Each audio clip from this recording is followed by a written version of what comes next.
羊肚菌至正嘅食法就一定係我哋蒸水蛋。蒸水蛋究竟要放溫水啊，定係凍水，定係熱水呢？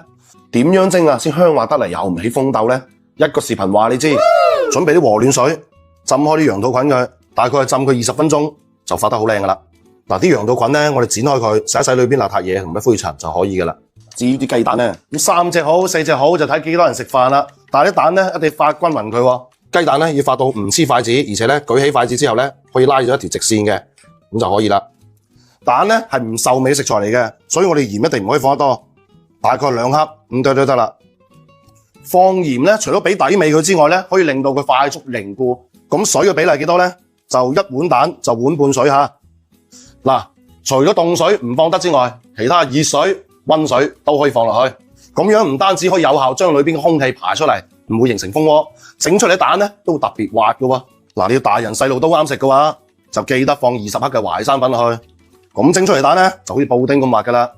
備好啲肉碎呢，就放5克嘅淮山粉。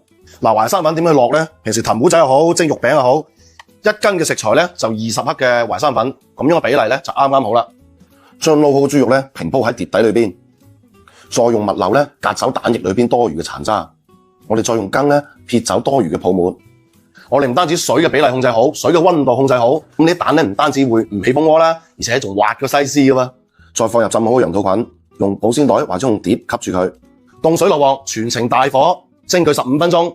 Later， 咁樣蒸出嚟嘅水蛋，羊肚菌嘅香，蛋嘅滑，再加埋肉餅嘅香嫩，哇！一入口嫩滑唔起渣，蛋啊亦唔會起蜂窩，所以口感好似布丁咁樣嘅，非常正斗。由於靚嘅淮山粉呢係有糧食嘅香味，佢唔會影響成個菜嘅食味嘅喎。老坑公啊，小朋友啊冇牙都食得啦。平時食少少嘢就話上火，去廁所開大呢就屙啡啡嘅。咁呢個呢就智靈強㗎啦。點個碌蔗，用嚟做滑蛋牛肉嘅邊個位置最靚呢？點解香港啲滑蛋牛肉啊，佢會比其他地方做得好食呢？因為佢絕對唔會放呢樣嘢去醃啲牛肉嘅。尤其係你想佢又香又滑嘅話，咁呢個醃製方法你記得收藏起身啦。用嚟做滑蛋牛肉嘅邊個位置最靚呢？第一呢就係牛柳，第二呢就係啲肥牛嘅位置。千祈唔好切得太薄，大概2毫米到3毫米厚。嗱，咁樣先有肉食，整出啲牛肉呢先夠滑嘅。醃牛肉呢越簡單越好，千祈唔好大味嚇。我哋俾一殼沙茶醬佢。少許嘅糖，好少嘅料酒，4克嘅生抽呢調色同提鮮用嘅，俾幾滴靚嘅麻油落去，撈勻佢。嗱，我哋放咗糖落去，再經沙茶醬嘅甜味呢，令到牛肉呢迅速膨脹、吸水同吸油嘅。鹽嘅強大滲透壓會令到佢迅速脫水，啲牛肉呢唔單止會發柴啦，而且一啲都唔滑嘅，咁你就白攪噶啦。好啦，撈勻咗之後呢，我再俾少少新油呢封翻住佢，防止佢氧化變酸嚇。放到油之後呢，就唔好再撈啦。你越撈佢呢，佢就越吸。之後呢，你發現呢，你點放呢都放唔夠嘅。嗱，而家放油落去啦，就等佢靜止醃製5分鐘。發蛋之前呢，俾少少新油落去，1克到2克嘅鹽，好少就得噶啦。發勻佢。雞蛋裏邊放鹽呢，係為咗令到更加快速凝固，同埋呢炒出嚟嘅蛋呢會更加滑溜噶嘛。好多人呢就驚啲雞蛋呢冇味道，所以呢係咁落味料落去。其實雞蛋係唔受味嘅，落咩都冇用，只要落少少鹽去調個底味就可以噶啦。雞蛋發到咩程度呢？攞筷子夾俾佢，可以拉線嘅，咁就為之得啦。熱鑊冷油啊，放入牛肉。你想啲牛肉滑嘅話，千祈唔好炒佢。我哋叫滑，慢慢輕推慢送，將啲牛肉呢滑到6成熟。你想牛肉鮮嫩，蛋又滑嘅話，咁呢一步呢就一定一氣呵成喎。嗱，重點嚟啦，我將啲蛋呢向上推，等蛋液流落嚟，向上推，等蛋液流落嚟，直至冇過多蛋液流落嚟嘅時候啦。做呢個餸陣一定要注意，蛋呢喺6成熟嘅時候呢就要起啦。利用佢嘅餘溫呢，令到蛋呢會變得更加滑嘅。嗱，咁樣做出嚟嘅餸嘅話呢，牛肉鮮嫩呢，蛋香滑。由於我哋用靚嘅沙茶醬去醃啲牛肉，啲牛肉呢有海鮮嘅沙爹味，令到牛肉嘅肉質呢會更加爽嫩嘅喎。咁簡單一道菜，學識咗就馬上試下啦。掂碌蔗啊！廣東佬火氣旺知榮辱，今日就教嚟點樣食日本豆腐，一啖一個，非常之香㗎。記得擘大隻眼睇清楚啦。將日本豆腐呢切成1厘米嘅厚塊，再撒上啲生粉，熱鑊冷油，用中慢火將豆腐呢煎到兩面金黃，出現虎皮啦，我哋就可以留起備用㗎啦。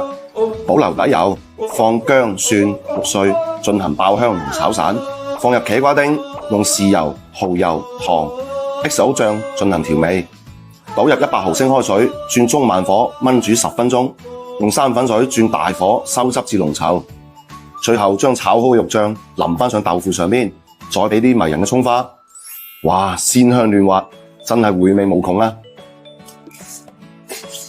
呢個蝦包到好腍，好溶，入口好滑，同埋肉碎一齊咬，每一啖都爆汁嘅感覺，正，超級好食啊！快啲試下啦！今次仲撈雞。喂，今晚炒牛肉啊？好啊，我去買啲荷蘭豆先。唉，唔使啊，荷蘭豆炒豬西噶嘛，乜嘢炒牛肉啊？鹹酸菜，酸菜炒牛肉。你想佢好食得嚟又惹味嘅話，啲酸菜一定要攞大量嘅豉油同糖去炒佢，咁樣先爽脆得嚟又有鑊氣嘅。市場買翻牛肉嘅話，我哋橫刀切2毫米大細，咁樣炒起身咧就夠爽啦。點樣睇牛肉啊新唔新鮮呢？嗱，我哋放喺碟度倒吸嘅都唔會跌，咁證明牛肉冇打水，夠新鮮啦。嗱，炒牛肉嘅話，千祈唔好大味啊，簡單熱就得噶啦。俾少糖、豉油、生油，再俾啲胡椒粉去一去腥，撈均勻佢，直到呢啲新油咧包裹住每一塊牛肉，靜置醃製5分鐘。酸菜炒牛肉，酸菜點樣處理呢？首先咧，我哋將啲葉咧分開佢先，可以愛嚟煲湯啦，或者打邊爐用嘅。啲梗嘅話，先係最精華嘅部分，斜刀切成厚片。咁樣處理嘅酸菜咧，炒出嚟咧先夠爽脆嘅喎。事俱備啦，首先熱鑊冷油，油俾翻多啲唔怕，將牛肉咧慢慢推佢，推到5成熟，撈起出鑊，保留底油，放薑米、蒜片進行爆香，再將我啲酸菜咧放埋落去，千祈唔好怕油喎，因為酸菜咧係瘦物嚟嘅，吸收油脂之後咧先會更加光澤、更加香㗎。放大量嘅糖，沿住鍋邊咧放啲豉油。炒香佢，吸收到豉油糖嘅香味之後呢，啲酸菜嘅顏色呢會變得更加有光澤啦，更加係深邃嘅。呢個時候呢，證明啲酸菜呢已經炒透晒啦。我將牛肉呢放埋落去，一齊翻炒，調翻中慢火，輕輕打個薄芡，再將小米椒同芫茜放埋落去，大火兜均勻佢。咁呢個咁正嘅酸菜炒牛肉就有得食啦。咁樣做出嚟嘅酸菜炒牛肉呢，牛肉非常之鮮嫩。酸菜嘅話，吸收咗糖同豉油嘅野味之後呢，變得更加有鑊氣。尤其係熱辣辣嗰陣啊，冇乜胃口，又唔想食得太花巧嘅話，呢個又香又野味嘅酸菜牛肉，馬上值得一試啊！掂碌蔗。喺屋企炒飯啊，你就唔好咁笨柒啦，專程攞隔夜飯啦。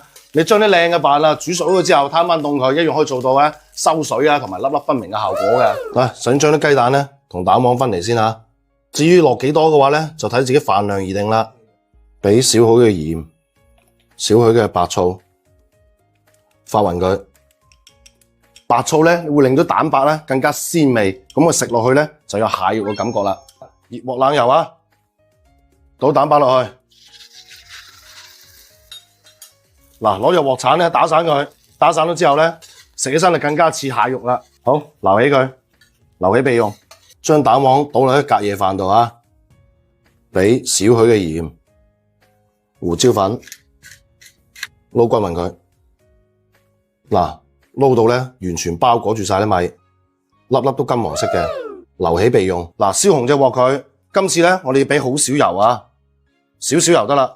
將撈好嘅蛋飯放落去，鋪平佢，壓平咗之後咧唔使急住反，就咁樣煎佢，燙佢，等佢受熱均勻。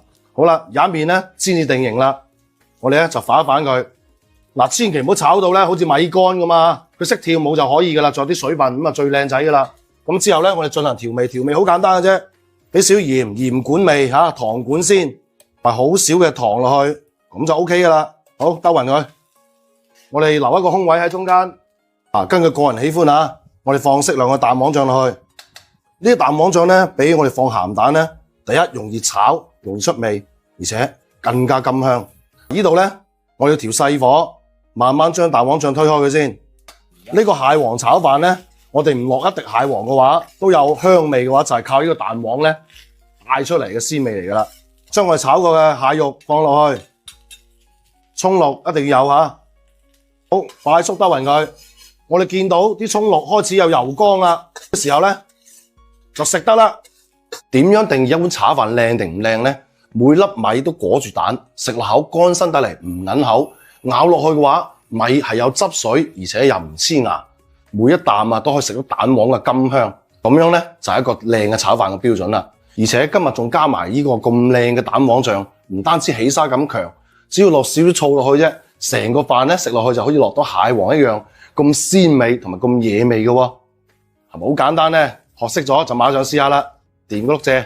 點解香港漁民啊，除咗避風塘之外啊，咁中意用豬尾嚟做呢個餸呢？尤其係搬少少嘢條大陣呢，就冤冤降嘅，行兩步樓梯呢，就索氣嘅。咁呢個餸呢，你記得收藏好啦。市場買翻嚟條豬尾呢，記得叫豬肉榮呢，燒乾淨啲豬毛佢，咁啲腥臊味呢，就去除一大半噶啦。跟住呢，我哋將佢斬成兩指款，咁樣呢，好醃味呢，又好夾又啱嘴型啊嘛。凍水落鑊，將蔥薑仲有料酒剔除嘅腥味，大概滾佢2分鐘到，完全多餘嘅血水就洗翻乾淨佢。嗱，一定要將佢表面啲血水呢，洗乾淨佢，先冇咁腥㗎。黑豆同埋黑皮花生記得提前浸好佢，記住啊，浸嗰陣唔好用熱水啊，唔係嘅話裏邊好嘢就揮發晒㗎啦。鑊冷油，將薑、桂皮、八角、香葉一齊爆香佢，將我哋烚過嘅豬尾呢，放埋落去一齊炒香佢，放料酒去腥，放豉油同埋蠔油提鮮，炒到佢均勻包裹住啲豬尾啦。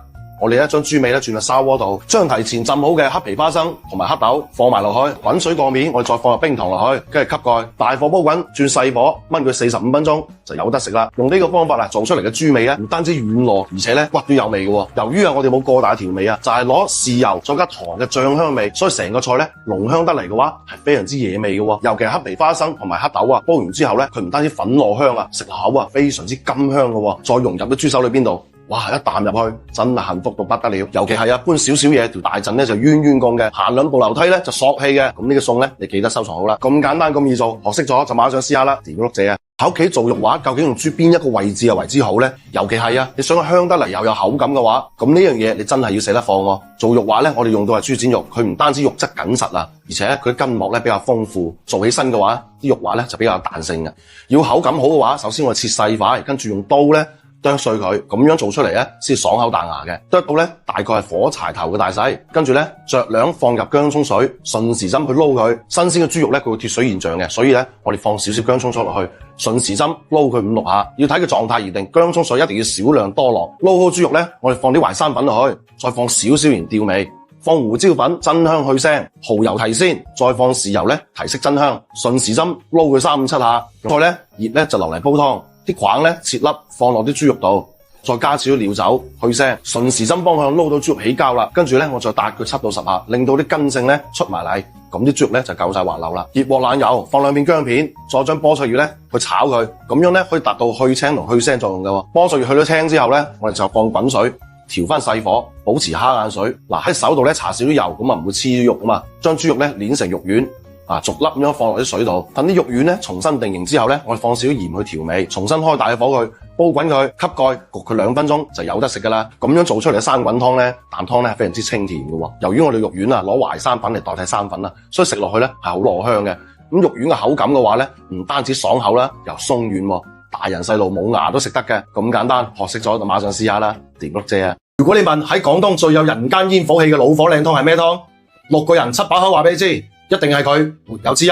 煲湯界嘅科代表西洋菜陳腎湯，結合廣東老火湯嘅優點，甜鮮潤聚火，簡直係廣東老火湯嘅代表作啊！